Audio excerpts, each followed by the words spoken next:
Tell me a bit about the first time you came to Peckham. What were your first memories? I've always lived in Peckham. So I was born in Nigeria. I came to London when I was 5 years old, and I've only ever lived in Peckham. My name's Chidera, popularly known online as the Slumflower, and I'm an award-winning blogger / twice published author. And my relationship with Peckham is that I've lived here pretty much my whole life. So that's 23 years of being an original Peckham gal. But overall, the whole gist of the project is to really show the newer girls of Peckham, but I am also going to be, showcasing the original OG girls of Peckham. Can I classify myself as one of the OGs of Peckham, even though I'm not originally from Peckham? I think I can, because I've got the 20-year stamp now, haven't I? Yeah, so I think I can. I'm allowed to. Anyone that's got a problem with that, just at me. What I like the most about Peckham is how accessible everything is. So I can go down the road and get a wig, go down the road and get argan oil, go down the road and get milk, go down the road and see aunties who look like me. The auntie shouting at auntie, do you want to do your hair? And I'm like, no, thank you, I don't have any hair, but still. Especially when we had like the hop on, hop off buses, those were fun because people would always fall off. So I just really enjoyed it. The Peckham Plex. Yeah, I've seated down in there many a times. I remember when the tickets were $2.99. Like, I'm an original OG. So it's really nice to be in an environment where everything that attaches to my identity is within reach. But most of all, what I love about Peckham is the fact that there are just so many black people here. I love being around black people. I think it's so important as a black person to be around people who look like you, feel like you. They don't necessarily have to think like you, but it's just nice to see people who represent you. It was such a surreal experience to get on a plane, get over here with my 5-year-old self and still hear people speaking Yoruba all around the place. I think that had that not happened, my sense of black British womanhood might have been refracted in a way that I wouldn't have been able to get back. So I've always wanted to be Peckham's very own. Like I always wanted to be someone that people would feel very proud to refer to as she's from Peckham, like did you know she's from Peckham? Because I do feel like London does birth a lot of heroes, icons and prestigious people. I feel like Peckham needs someone like me, and so I wanted to be that person that Peckham needs because there were so many negative connotations attached to Peckham growing up. I remember being 15, 16, when people would ask me what area I'm from, I'd tell them I'm from Peckham and they'll be like, have you got a gun on you yet? And I always used to be confused and think, why do they think I'm strapped up? But then I remembered that Peckham has had a lot of issues with crime, which is reducing as of the recent 5 years. Basically lots of white people are moving into Peckham, so the face of Peckham is definitely shifting. I don't know what Peckham is anymore. It's become an amalgamation of just like really weird yoga places that we didn't ask for, cafes that always look at you weird when you come in, even though you were there first. That when you come as a new business, it's nice for you to kind of go around and introduce yourself to the community, kind of make them feel welcome. Because sometimes I do have a look around at some of the places and I don't see any people of colour. That bothered me because I just thought, where are the black women? Where are the black women in pole dance? Where are the black women generally in fitness? So I started to craft my sort of classes and post them on social media in a way to attract more black women to attend these classes. They became incredibly popular and the popularity actually rubbed the owners up the wrong way. I decided to take my twerk workshops, as they called it, take the twerk workshops around the UK. And I contacted a studio in Manchester and the lady said, oh, I don't enjoy your style of twerk. I find it basic. When me and my girls twerk, we put our knee pads on and throw down. So already I knew there was a problem because I don't know who wears knee pads to throw down, but I said, okay, fine. And I noticed that on their website, they also credited Miley Cyrus as being one of the originators of twerk. So I knew that spirits were dealing with them. And there were just so many things that were wrong. But especially when she wrote that back, nothing professional about it. That told me the fear that a lot of white-owned spaces feel when black people, most especially black women, are coming back to reclaim things that are originally theirs.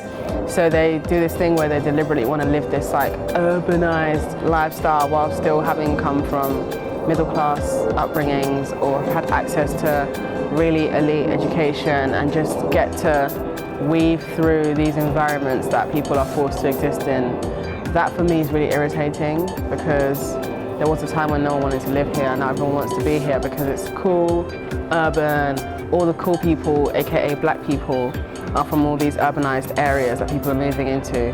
The first signifier to me about the changes in Peckham was Frank's Bar. Frank's Bar arrived and I was just like, oh wow, we're using our multi-story car park to have this thing. Cool. And I went up there and I just saw this sea of white people, and I thought, what? I didn't see you downstairs.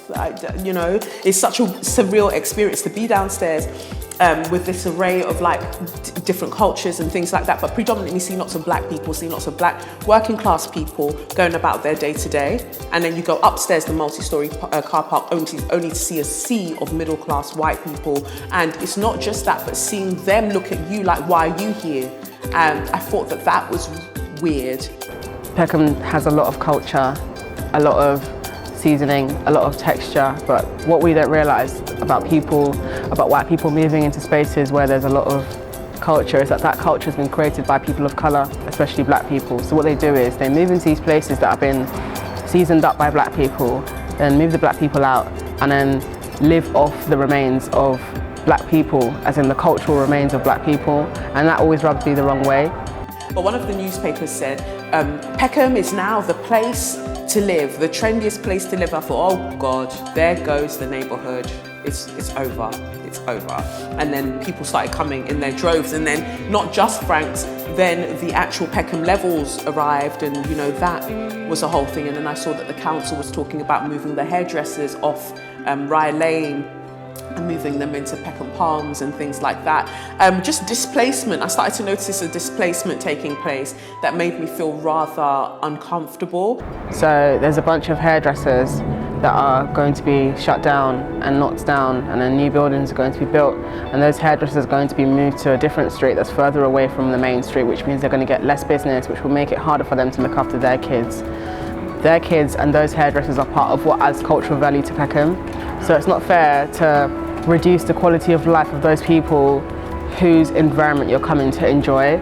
I just think that come to the area, but also at the same time, make sure that you're trying to integrate yourself into the community, because I'm that kind of person. I can go anywhere where white people are, Indian people, Chinese, and walk in there by myself and don't feel away. But for somebody else who doesn't have that, you know, that feeling that they can just go somewhere and just belong, even if it's by themselves, I feel that it's down to, not just down to them, but in a way it is down to them to kind of make people feel a lot more welcome, especially the people from the community. Social kind of cues and social constructs mean that we know where we are wanted and we know where we are safe. And the moment you start entering into these spaces and the non-black people, primarily white people, feel uncomfortable, that's when police are called. And you know, they're not a police service, they're a police force. They're a police service to white people, they're a police force to black people. Because it's reaching that point now. There was a time when no one wanted to live in Notting Hill because it was full of black people, full of Caribbean black people, and now suddenly... Exactly. There was a time when no one really wanted to live there, but now it's got a whole, you know, we've got Westfield, we've got all these vintage boho chic shops, it's got all these things. I'm worrying that Peckham's going to turn into that very soon. Somewhere that you, like, I've stayed in Peckham, I've been in Peckham all of my life. We had to put up with a shoddy leisure centre, and you know, we had a fantastic library that I don't think is being looked after to its full capacity. We had funding cut for the things that would benefit us as a community, but it was only reinstated when white people were like, oh yeah, you know what, we don't mind living there. I'm always constantly taking in everything and being like, who knows what's going to get knocked down next? The whole point of having my studio is a reclaiming of our histories. It's a reclaiming of the black female body. Everyone's welcome to attend, but my focus will always be on black women. And I think that that's important because other people's focuses for so long have been on centering whiteness and centering, you know, having that whole ideology of Eurocentricity. And I don't want that. You know what? I've noticed the fashion, how the dress sense and everything was changing and that kind of thing. And I said, you know what? I just want to start documenting the girls just going on about their, you know, everyday lives and that kind of thing as well. And just, I feel like my style definitely has taken some influence from being a Peckham resident, definitely the big hair. I've always loved having big hair, whether it's long or it's in afro form and it's like pointing to the sky. I've always loved that. I love the fact that, you know, when women come to classes here, if they get too hot, some of them will put their wigs on the side, and I always see white women like, and it shocks them. But it's about normalizing it. I don't miss a beat. I just carry on talking like nothing out of the ordinary has happened, because that needs to happen. These spaces need to be ours and ours unapologetically. I think for me, it's definitely about documenting the OG girls, the original girls of Peckham, and documenting the newer girls and how very much different they are or very much alike they are. And again, just presenting talent and hoping that the girls will start to connect with each other and want to collaborate and do things together as well. My goal is to essentially be someone that people can point at and be like, she's from Peckham, she's done all these incredible things. But most of all, I want young black people who are from Peckham to be able to use me as a reference point, as someone who has chosen to be their complete self, stick to their identity, go for what they want, whilst having Nigerian parents who don't understand what I'm trying to do, and still manage to excel, succeed, and just get everything that I want out of my life. I would love to take your picture if I wasn't sitting up here. Yeah, because I do a project called Girls About Peckham.